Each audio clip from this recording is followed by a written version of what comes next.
बेधड़क भऽ के सभक काज करबै, सभक जे नहीं देलकै तकरो, जे देलखिन हँ तकरो। एक नंबर वार्ड के अहाँ देख लेबै 29 वार्ड में जे हमरा गाँव के नंबर 1 वार्ड बनेलकै हँ, तो हम काज कऽ के नंबर 1 बना के रखबै।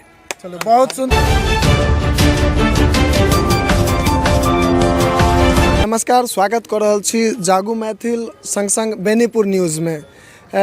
मतदान जे छे से नगर परिषद चुनाव के मतदान संपन्न भ गेल। वार्ड संख्या 1 में एखन हम सब उपस्थित छी और एठमा से जे विजय भेला या श्री भगवान बाबू राय जी, हुनकर छोट भाई जे छे से हमरा सबके संग छथि, जिनका संग हम सब जे छे से और बातचीत केने रही और एखन जे छे से पुनः देख रहल छियै जे जनता के बीच आ ओहो जे छे से भगवान के बगल में और एहिठमा ब्रह्म बाबा के बगल में छी और एहि जगह पर में छे सब गोटा छथि और हिनका संगे छे से की बातचीत करे छी। चूँकि आइ जे छे से विशेष बात नहीं हेतै, आइ सिर्फ जे छे से मान लिअ के प्रति की आभार रहतन, बस एही सब के संग हम सब रहब।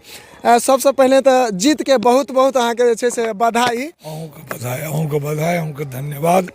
और वार्ड नंबर 1 के जतेक जनता छथिन हुनकर हम हाथ जोड़ के प्रणाम करै छियै। वार्ड नंबर 1 से जे कियो हमरा देलखिन नहीं देलखिन, पक्ष विपक्ष सबके हम हाथ जोड़ के प्रणाम करै छियै। तो याद हैत जे वादा जे केने रहिए ओकरा जे छे से बखूबी जे छे से अहाँ निभावे के प्रयास करबे। शायद एहि दरमियान में अहाँ चौथा बेर हमरा से इंटरव्यू लऽ रहल छियै। आ दरभंगो में हम रहिए, दैनिक जागरण सबसे हमरा से बात भेल।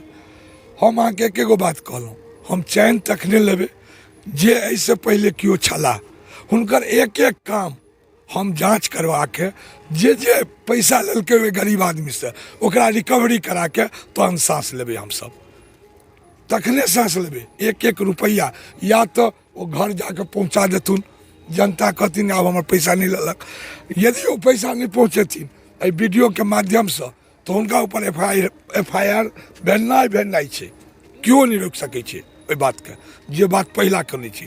दोसर बात विकासक बात रहलै, विकासक आब गंगा शुरू भऽ जेतै, विकासक गंगा शुरू भऽ जेतै।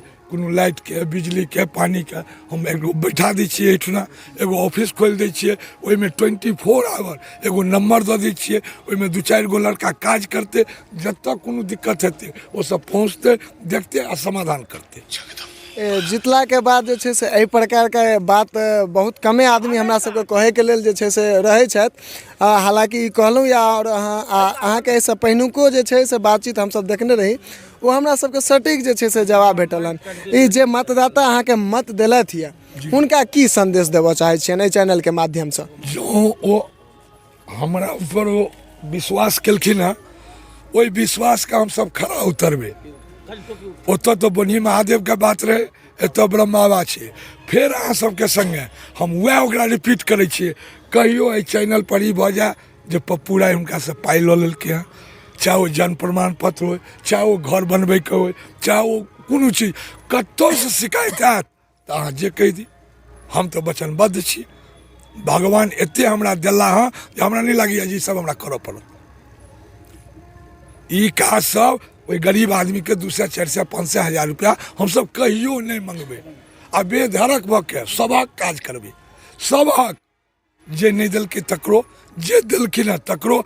एक नंबर वार्ड के अहाँ देख लेबै 29 वार्ड में जे हमरा गाँव के नंबर 1 वार्ड बनेलकै हँ, तो हम काज कऽ के नंबर 1 बना के रखबै। चलो बहुत सुंदर। एहि के संग जे छे से जीत के अहाँ के बहुत बहुत शुभकामना।